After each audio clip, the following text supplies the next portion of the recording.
جبو چاندنیا شینکایی و بیستانان کومالا بهاریا هاورچونه آلیکاری جمال باتن بلنگاز و ین مال باتن شهیدان را پیشکش دکه دوار دابین کرن و بلاف کرن شتلن شینکایی و هوجداریان چاندنیه دا عائله هانا مثلا کی هانا مثلا کسی خوی بشغله نه زاری خوش حیزه چکترن مثلا ایکو سیویه کلفت خمریه ایکو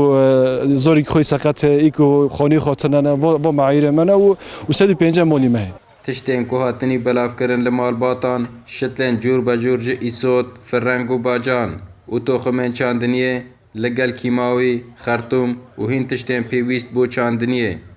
نها ود بین نها مالکاری و پروری کن بس کروچی پیشتاوت دو مالکاری و دارا بکن مالکاری و زراعتی بکن حتی که دم که پیشت دکوی بلی نها جی اغلبیه ما نکارن خارنا مش در وارد برش قپیه دریه مگی گرتیه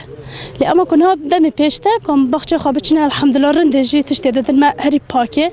ام نکارم بکرن حتی که دست مذهب ام نکارم بکرن لی اما کون مالکاری مدبن هندها خوشت بی لگوری ریوبرا کومالا بهار کو پروژین وانا آلیکاری بردوامن دریجیا ساله و ده چند روزین بیدا و پروژه که آلیکاری دین دست پی بکه او جی بلاف کرنا پزل مال باتن بلنگاز ما شرطة بينجا قن تغطية كر ومشروعات كسي أنا محتاج كسي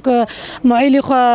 شهيد كاتنا جنبي معيلة يان كسي زاري خو بر كسي زيادة محتاج مشروع ما مستقبل جيهين هنا وكسي كجير درنا كاتنا مشروع ما يدور هي مشروع كاش هي